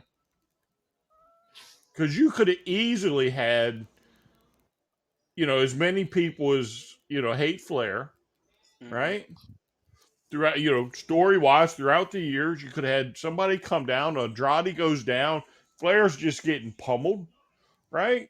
You're not really pummeling people. I'm not saying beat up a 73-year-old dude. Yeah, really. Let's not go too far. Yeah, let's not get crazy, right? And then all of a sudden, lights go out, the three H's pop up. Mm-hmm. It's all about the game and how you play it. He's coming down the ring in a suit. He's ripping the suit off. And then you could have had Undertaker come from outside the ring, right? Because, Triple H may not be good enough to get the ring because of his health condition. But the Undertaker maybe should be able HBK to. hits the ring and hits the sweet chin music. Or maybe No, he Brett, would have never. does Listen. sharpshooter or something. He would have been running to like North Kakalaki or something. He's going left and right. Yeah, and right at the same time. Yeah, he'd have shot right there, right up 95. He'd be at Myrtle Beach right now. Which way He'd have pointed to the ring and ran into the post. Oh, yeah. But you know what I'm saying? Like, he could have showed up. Yeah. The entire wrestling world would have flipped their shit. I would have just, like, thrown, because I had to watch it on iPad. I probably would have broke the iPad. Literally. If that had happened. And then, the Undertaker climbs the rail, climbs in the back where everybody's got their back turned. Undertaker could have dropped a few of them. It would have been great. It would have been like, oh, this is the best moment ever. If they had all they had to do was kill the lights. You didn't have to hit the gong. Just kill the lights. You know what I mean? And then boom, the Undertaker's in the ring. Yeah. Well, yeah, but I mean, Triple H, you want to do this? Do it. You're in charge now. Mick Foley was there. He could have did something. Yeah, Mr. Sacco. Yeah. Oh. Bret Hart could have got a sharpshooter. Yes. Because all you could have said was, all Flair would have had to say is, I am the dirtiest player in the game.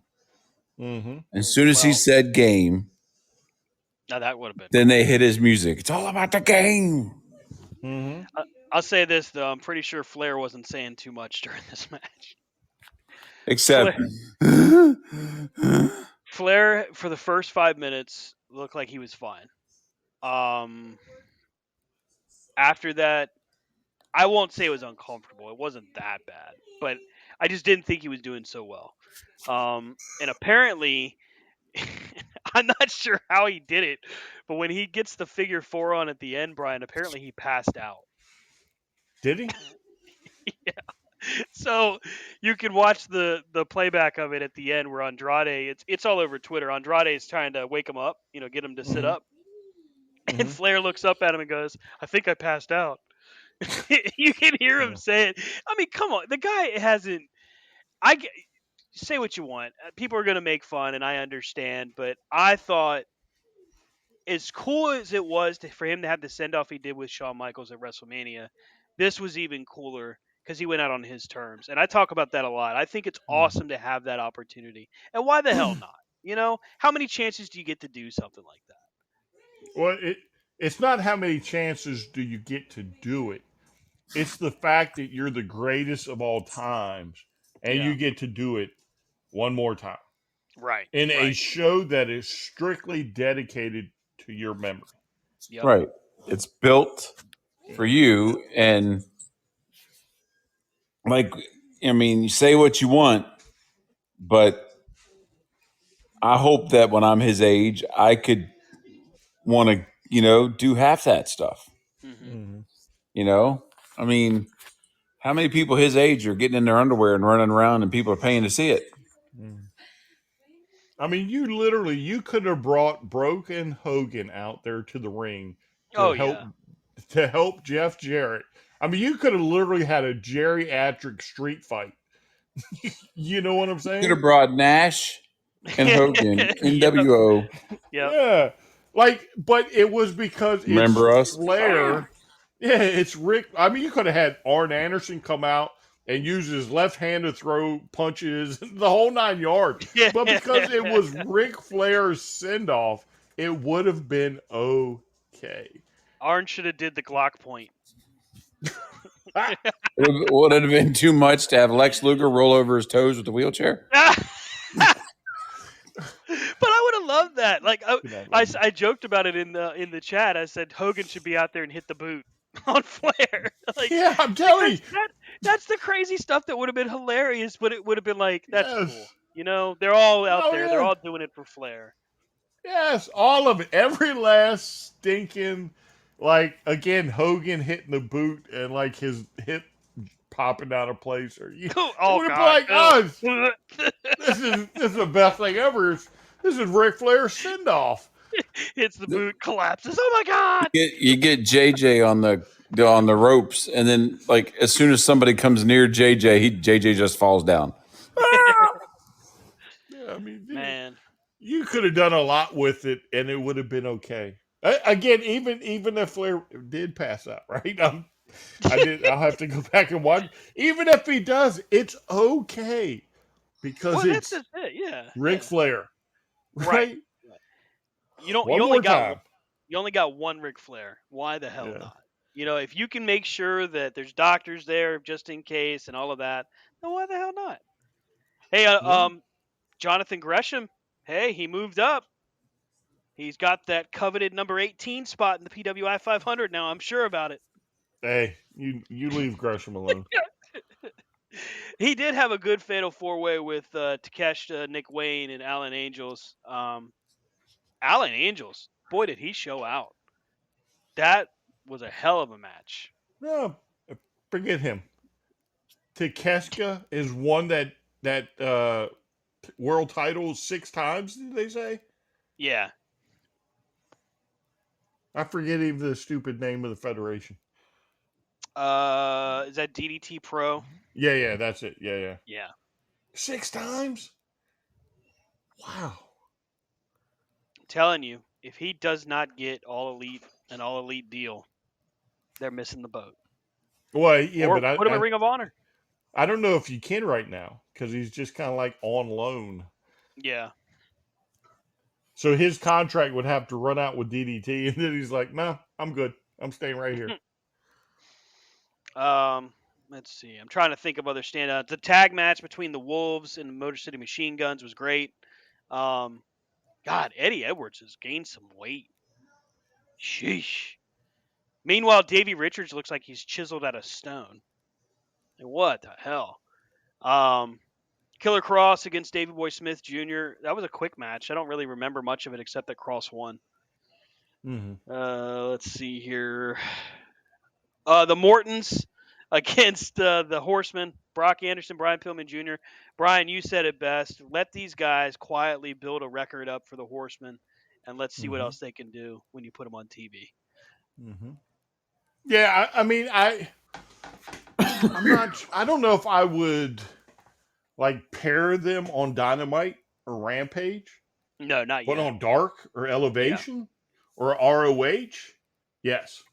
Anytime they're at a show that's non AEW, yes. Mm-hmm. You know what I'm saying? Let them figure it out. Let them get better. Brock hasn't been wrestling but for so long. Let them just start to gel, and maybe if we're lucky, we get FTR Part 2. What I would really love to see would be, kind of building that, let them work on the indies and work on Dark and Elevation, and then just have Griff Garrison come out on a Dynamite and confront him. We're supposed to be the Varsity Blondes. Who is this guy? What are you doing? And then it starts. That could be cool. Fatal 4-Way with Phoenix, Laredo Kid, Bandito, and Black. I used to think it was Black Taurus. No, it's Black Taurus. Yeah, I'm getting Taurus. tired of that, by the way. It's Taurus. The hell? No, it's It's Taurus. Yeah. This match was a barn burner. Like, jeez. Phoenix comes out winning this. I think they give the win to Phoenix just because he's the bigger name out of all of them. Although personally, I'd have gone with Bandito. Mm-hmm. I like Bandito. I think man. Bandito's probably just as big as Ray. Yeah. That's another guy. He needs to be in Ring of Honor. Don't leave Bandito out of that. Get him on. Get him on a contract. Give it time. Give it time. Josh Alexander, Jacob Fatu. I'm only mildly familiar with Jacob Fatu. I've seen Major League Wrestling a few times. I know it is free on YouTube. I just don't know the day of the week, but you can find it. Decent matchup between these guys. I did not like the way the ending happened, although this is the night of Ric Flair, so you're going to have some run-ins. You're going to have some things take place, and Matt Cardona and Brian Myers hit the ring, raising hell. So that indicates to me Matt Cardona is healthy and ready to rock, which, hey, let's see him. Let's see this continue over. I'd like to see what else he does next. That's the one thing that Cardona's done really well is just make himself present just about everywhere. And let's not forget Smart Mark. Yes. He is Smart Mark Sterling. The thing is, he's actually pretty good in the ring. There's some matches you can find. Just hell, they've shown a few of them from their indie shows, but he sells it so well when he's pretending that he can't. It's just I don't know what's more fun, watching him pretend he can't wrestle and get beat up, or when he does and he does well. So, I mean, they just have a great trio there. I don't know if we'll ever see them on AEW, all three of them together, but that could be fun. Oh, I something tells me that somewhere along the way, Myers and Cardona are going to take another bite of the apple, whether it's AEW or WWE. I don't know for Myers, but I think Cardona wants that last run to like put some cement on what he's done.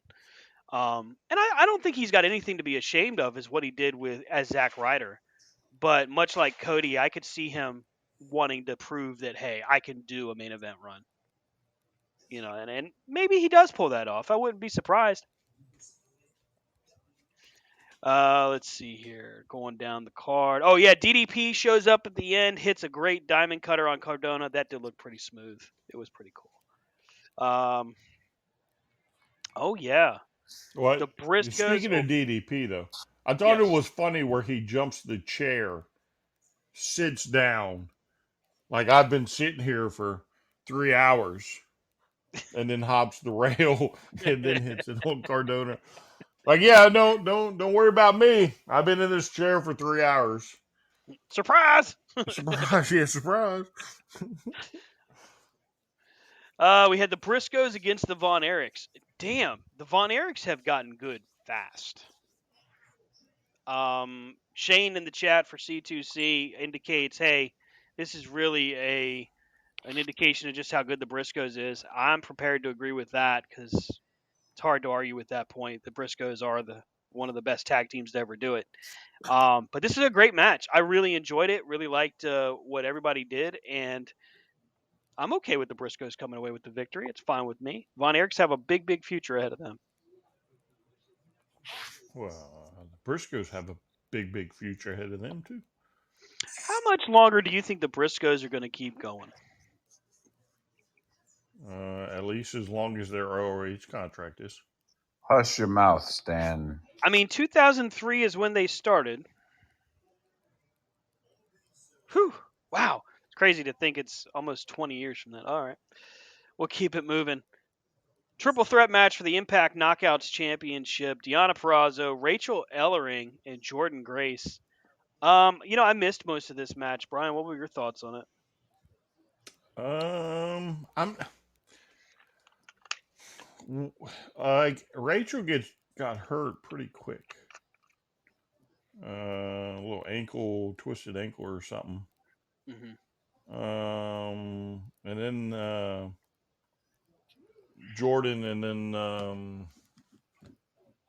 sorry, I was looking at something on my phone. They just kind of stood there like, I don't know what to do. What do we do? Did she break it? You know what I'm saying? Yeah. So the pacing to me just got off pretty quickly. I didn't think it was bad. I mean, Deonna Purrazzo and Jordan Grace they're two of the best. Mm-hmm. But yeah, once when that ankle got rolled, I mean, they just kind of stood there for like 20, 30 seconds, like, what do we do? Is she hurt? Do we check on her? Do we keep going? What are we doing here? So I think they kind of just threw off the pacing of the match a little bit. Yeah, right out of the gate, there was like a roll up exchange where Ellering rolls the ankle, and that was kind of it. Everybody's trying to figure out what the hell was going on. I'm just reading the write up. Grace wins with the rear naked choke. I don't have a whole lot of opinion on that. That's fine, whatever. But that was what led us to the main event. One thing I'll say about this event, it went by fast. Mm-hmm. Like we got to the main event really, really fast. I was really surprised when suddenly it's time for the main event. And what do you say about a guy like Jeff Jarrett, man? Those fans were ready to jump the rail and kill that guy. I mean, he had people, his wife going out there smacking her butt in front of people. I mean, like, dude, Well, all yeah, right. but that was the Flair's family. Was that his daughter? Yeah, that was. Okay. I guess that's Conrad's wife. Aha. Wow. What a dream night for Conrad Thompson, right? You're like the podfather for a reason, and now literally you just held what the entire world is talking about as far as an event's concerned. Mm-hmm.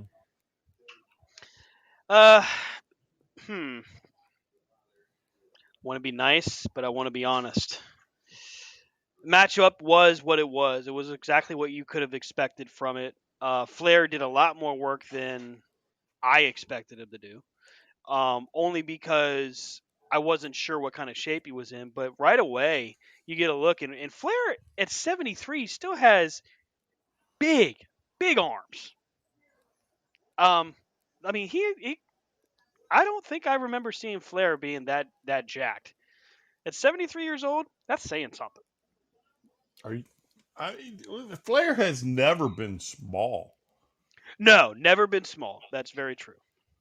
Even if you go back and look at like 75, 76, 73, I think Ramblin' is when Ricky he Rose. started. Yeah, you go back and look at those pictures. I mean, he just had a barrel chest, Yeah. wide shoulders, and he was always muscular. Like he wasn't like Rick Rude type. He was more like Jim Neidhart. Like he was just Yes. a mountain Yeah. of a guy. Low He's center always of been that way. gravity, just very, very thick dude, Yeah. stocky dude. Yep. I think the MVP of this match has to be Andrade. I mean, the clotheslines that were getting thrown in this matchup, by the way, were stiff. Jeez, he hit a clothesline so hard on Jay Lethal. I swear he broke Lethal's jaw. Mm. Lethal powders out and he's out for like 10 minutes. He's not getting back in the ring, and then Flair, takes just a whole lot of abuse, a lot more than I thought would happen, especially when he gets busted open. And the biggest concern apparently from some of his family was that he would bleed too much. Apparently they just forgot who he is because this is Ric freaking Flair. Yeah, but honestly though, he didn't bleed like he normally bleeds. Yeah. I mean, he got like red. He got covered in it, but it's not like he normally gets covered in it. Because I agree, I would have expected, just a little pinprick, and he's gushing a bucket. Right. But it really wasn't as bad as what he used to be. We get a lot of back and forth, a lot of I don't want to. Well, what do you call it? Shenanigans. A lot of shenanigans towards the end of the match. I loved the ending though. Andrade gets the knucks from Conrad, gets in the ring and makes like he's going to do it. He's like, nope. And then he points to Flair. Of course, the crowd. By the way, the audio of this event did not do the crowd justice. You could see they were on their feet. You could see they were screaming, but you just couldn't hear it very well. Andrade points to Flair. It's time to give Flair the knucks, and the crowd goes ballistic. They're all over it. Flair gets the knucks, drops Jeff Jarrett, hits the figure four to hit the pinfall, and that's where I could only assume because he was just so tired, and I can't say I blame him because I was tired watching it. Flair passes out. Referee does, we get a run in from Dave Miller. Was that an old NWA Crockett referee?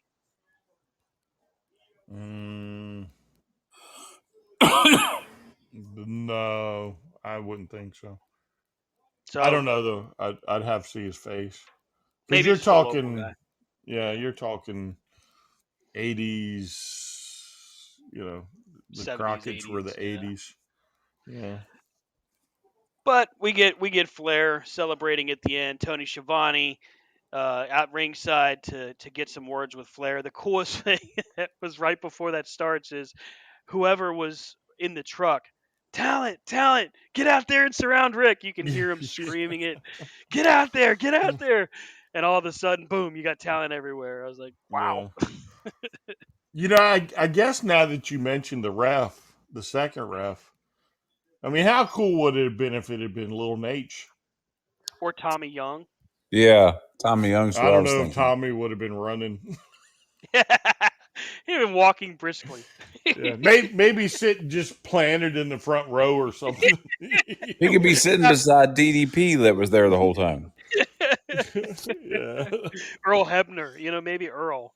But yeah, it would have been cool to have little Nate out there. That would have actually been the icing on the cake, I think. That would have been cool. Yeah. When y'all were talking about Ric Flair bleeding, you remember his WCW days when he'd get in the ring and start yelling, "Fire me! I'm already fired!" Yeah. And he'd Yeah. start yelling and he'd bleed just because he'd have bladed or something a couple nights before, but his skin was still soft. Like right through, he comes back. He was one of the few guys that could cut a promo and bite his tongue and just keep talking and blood flying out of his mouth. Like, that's just nasty. But okay, whatever. Do you, Rick? Do you? Well, look at the times he punched himself in the head. Yeah. Yeah. And you could tell it's all knuckle. Like the way he's hitting himself, you can tell it's straight knuckle. Oh, speaking of straight knuckle, during the Mortons versus the Horsemen tag match, Ricky Morton bouncing knuckles off of Brian Pillman Jr.'s head in the corner. Up there doing the 10 count, and you could just see his hand go boink, boink, boink right off of Pillman's head. I'd have been pissed. Listen, I've always said the rock and rollers they're cheaters. They're dirty cheaters. I've always said that. Pillman got the shit beat out of him. He's just sitting there, and it's the obvious 10 count. And I'm just watching, I'm like, God damn, he's really hitting him pretty hard. Crack, crack, crack. Like, damn it. Now listen, you're not going to do that to Ricky, right? That would be like career suicide if Ricky like pops you in the head a few good times and you're like, oh, screw it, I'm going to beat this old dude up. Yeah. Oh my God. Rock and roll is now dead, right? Kerry Morton, by the way, got the same the same build as his dad. Kerry Morton's great. Don't get me wrong. We watched him wrestle when he was 16. You remember that? Mm-hmm. And I mean, he's clearly working in his father's footsteps. But I did notice that he took some kind of, I want to say it was like an arm drag or something, and he rolls, and you just see his stomach just kind of jiggle with him as he's rolling. I was like, oh wow. Getting jiggle with it. Yeah, really. Oh, Maybe wow. don't eat your dad's fried chicken anymore or something. I don't know, buddy. We're looking this way, Robert Gibson. Is that why Gibson didn't work with him? That's wrong. That's so wrong. He and Shawn Michaels are still trying to find the door. They said if we hit the doorknob, we can go. Where's it at? I ain't hitting the door till somebody buys something. So there's word that WWE was backstage for this event filming it. There were a ton of WWE talents backstage, including the Mysterios, taking pictures. It's one of those situations where I absolutely agree with you, Brian. A huge missed opportunity to just do a cameo. Hell, even if it's just to be the corner guy for Ric Flair. Well, I mean, even if it's not so much the corner guy, just a distraction. Like again, you could have hit the music. He could have come out, which would have turned Jeff Jarrett around. Had Jeff yelling up the aisle at Triple H, and then Flair hits him with the brass knucks. Yeah. You could have done a lot of things with him. And he was there. There's no doubt in my mind he was there. There's no doubt Michaels was probably there. Yeah. No doubt at all I'm sure they were in attendance. I'll say this, it was a fun show. I am so glad that I watched it. I had questioned as to whether or not I was going to be able to. Found a way, and it was a good show. I really enjoyed it. I was happy to see Flair get to do what he wanted to do. That's my opinion. He got to do what he wanted to do, and I thought that was cool. And I will say again that after he won and it was over, there was a little tear that I had to wipe away. That chapter Ric Flair's over. Until it's not. You know what though? No, it's there's over. No way it's he over. could do another one. There's no way. Conrad's probably already getting doctors together. Can we clear Rick for another one? There is absolutely no way he could do another one. Especially if it's true he did pass out. Put the figure four on him. If that's true, hey. I'd be like, he'd be like, hey, Ric Flair wants to wrestle you one more time. I'll be like, no, I'm not going to be the guy that kills that guy.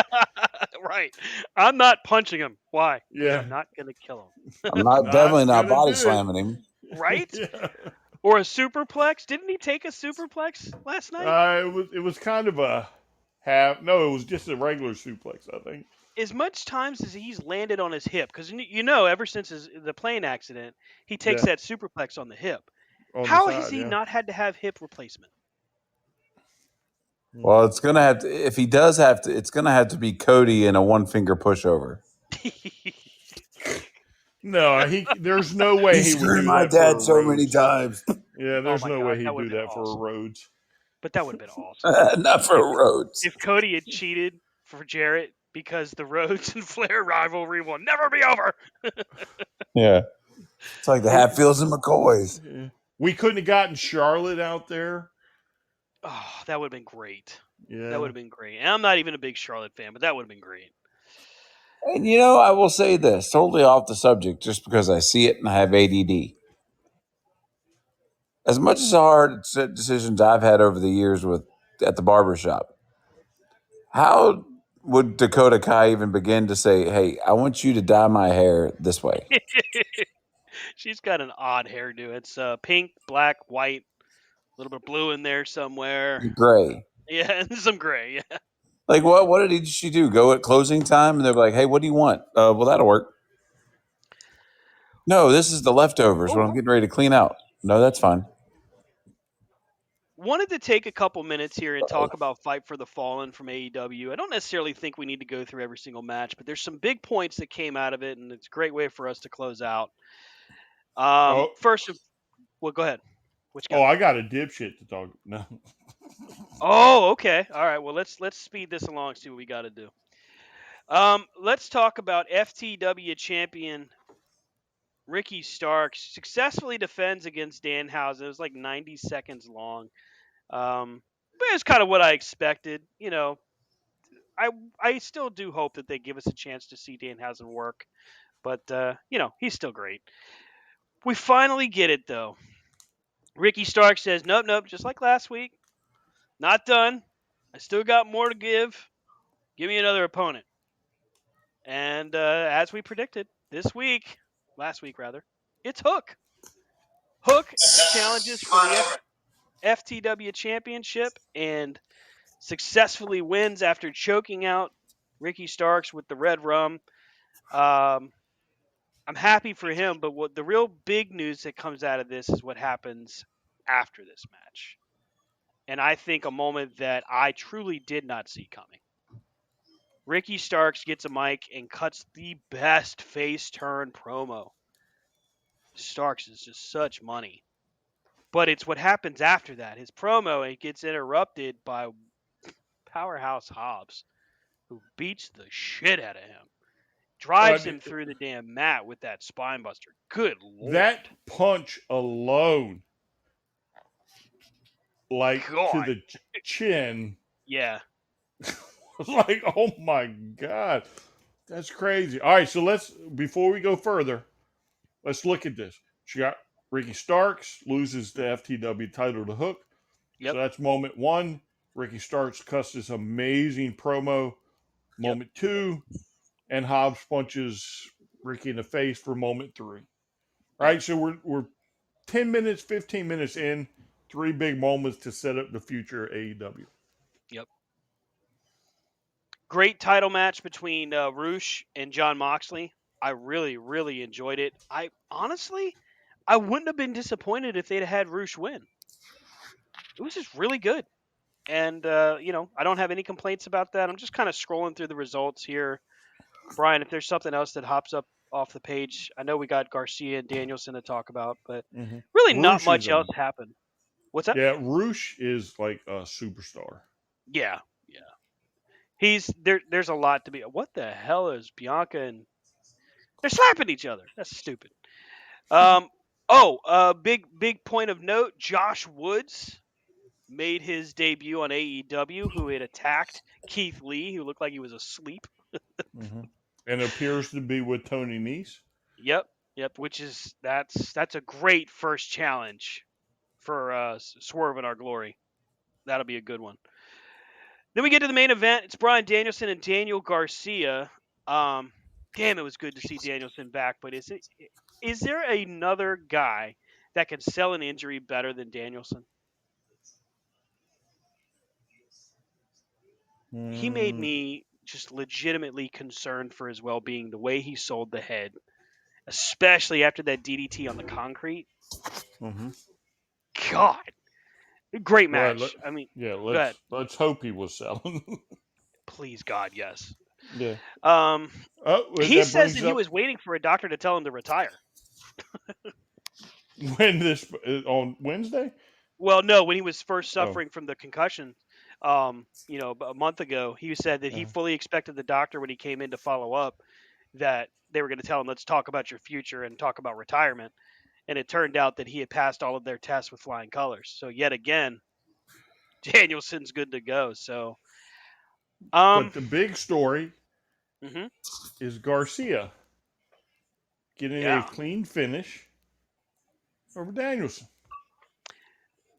And they did it in a way that honestly I didn't expect. They finished it with a pile driver. Could we be seeing the rebirth of the pile driver as a finish? I doubt it. I mean, that would have been a smart move if he was truly in La La Land, Hmm. just to keep dumping him on his head. Yeah. Eventually, it'll be lights out.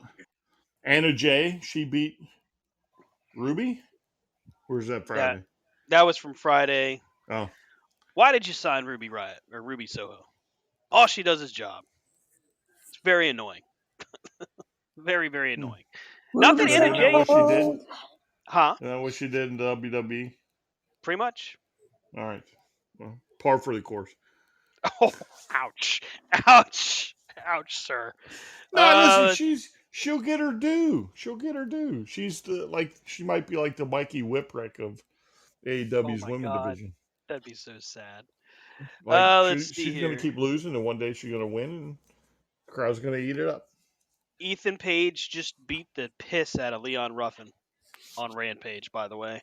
I did like the segment on Dynamite with Lethal and Sanjay, where they accept the 6-man tag, and Sanjay's like, "Why'd you let me do that?"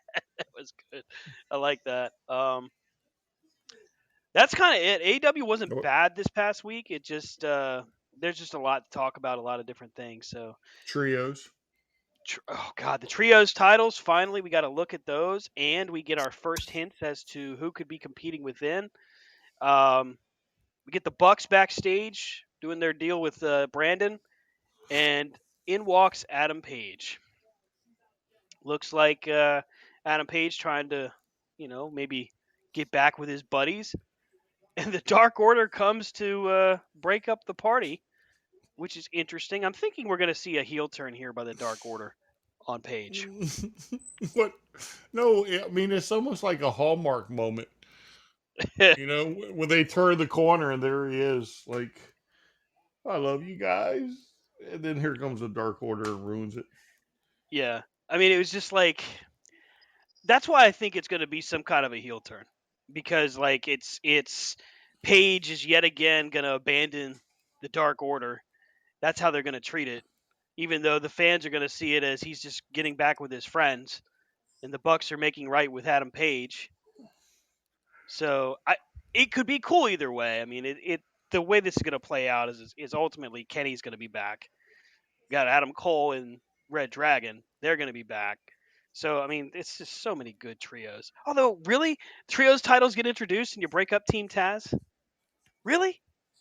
Yeah, but again, if you take Cole Mm-hmm. and Page and Omega out of the singles loop, Yeah. you need a guy like Ricky Starks in there to fill the So void. there was a report that Omega was close to coming back, but I guess we'll see what happens next. There's no real evidence just yet, but the trios titles being introduced, maybe that's our surefire. Hey, looks like it's happening. Well, I mean, eventually he's going to come back, right? So stop listening to Meltzer. No, I can't. I can't. I don't know how to quit Meltzer. Actually, that's not true. I haven't read Meltzer stuff in like forever. Bullshit. Yeah, that's what I Nah, say, Rob. Mo, throwing the that's flag. not. That's not nice. That's All the right, truth. Brian, you said you've got a dipshit of the week. We got Oh yeah, true five and a dipshit. half. This is your time. True dipshit. All right, so let me set the stage. So Saturday, I think it was Saturday. Doing the thing in the Berg, in the big Fredericksburg, while I'm sitting at the bench waiting for my wife and daughter to be done clothes shopping, I'm just perusing Facebook. So on the All Elite Wrestling webpage, It's not verified. It's not the, AEW on TV one. Mm-hmm. There's an article. It says 10 signs AEW could be in trouble right now. And this guy, and I really hate to do it, bro. Jan Jap Abink, right, is the guy that posted it, right? So I read it, some bullcrap article about, why AEW is going to falter. Okay, no big deal. So then I start scrolling, and on What Culture WWE, they have the exact same article, right? Exact same article. Like word for word, exact same article. But What Cultures came out a day ago, a day plus, and it's written by, I don't remember the guy's name on that one. And then I go back to the first one. I'm like, hey, plagiarize much?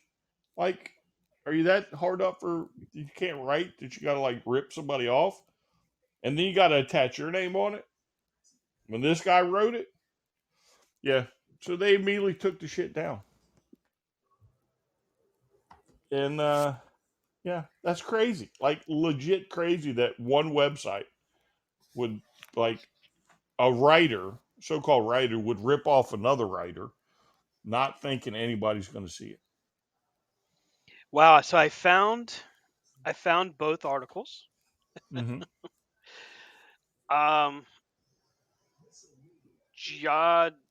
Whatever. Jan, yeah. Jan Jap Abink, and then I found the What Culture. Jip jab. Yeah, right. It's like I don't Yeah. understand, but yeah, every word for word, and while I appreciate the fact that he took out some of the ads because What Culture gets a little heavy with that, how about no? That's just this is clearly a And I website. don't know if you can see the comments, Yeah, right? Because it was disabled before they took it off. Like, it literally disappeared. So I don't know if you could see the comments, but this guy was actually in the comments. Like, when somebody would say something, he would have, it wasn't nothing smart, but he was trying to get people to buy into what he had written type comments. aha. Like, this guy is actually portraying himself off to be the original writer. And then he's like, no, yes, it's just my opinion. I'm not, I'm like, what the fuck here, Chuck? Did you not think anybody was going to catch this? Wow. And I don't know if you can still see the comments. Comment section is turned off on both sites. It looks like it is off on What Culture and it is off on that other website. So clearly he's closed it out to make sure that nobody can comment to it. It is word for word verbatim. And while I could agree that there's some things that need improvement, that's definitely not the way to go. And to try to argue it with fans and go, well, you don't agree? Doesn't matter if I agree. You stole somebody else's work. Yeah, you stole it. And I Didn't bet even you if change you could, the wording or anything. No, nothing. It's like the exact same. He changes the font, I think. Yeah, it does away with the ads and the pictures. Yeah.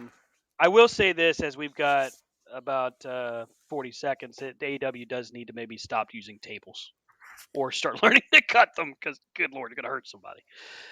Catch up with us on social media. Rob can be found at Rob Hefner C2C. Yeah. Ryan can be found at Vlad Dragul, VLADDRAGOOL C2C. Blah, blah, blah.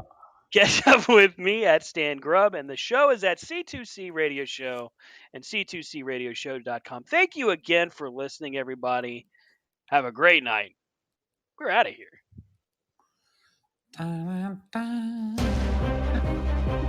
Now I hear the music. Stan Grubb finally will wash his feet. Ding, ding, ding, ding. Tonight on Toe Jam today. Is it Is it psoriasis or is it just bad hygiene? Oh, that's bad. He cut the music. Oh, happy anniversary, by the way. Hey, thank you. I appreciate it. You're welcome. You made it. That's so weird. It's letting us go. It's going to cut us off here in a second. I know it will. Oh, somebody lay down. Dog's in trouble. I don't know what she did. Oh no, it's anniversary. Oh, maybe that's what it is. Oh God, maybe I'm in trouble. Didn't we start this at like 8:20? Yeah, maybe that's why. That's weird. Wait, no, because like it's 2 hours and it's rolling. Weird. Yeah, but it doesn't have the time. I think it was a little bit later. So everybody heard, lay down. It's your anniversary. Way to go. Well, we had a dog. We had listeners. No, this is even better because like now nobody makes sense. Apparently the dog bit her while she was walking her or getting ready to walk her. Booker T is at Raw. Look at that. How about that? How about that? Isn't that something?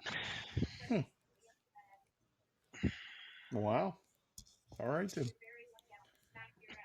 Oh, she's getting violent. You should go save the dog. Yeah, I think I'm gonna go save the dog.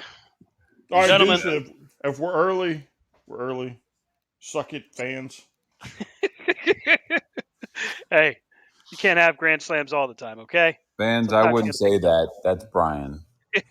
And I say that. Suck it.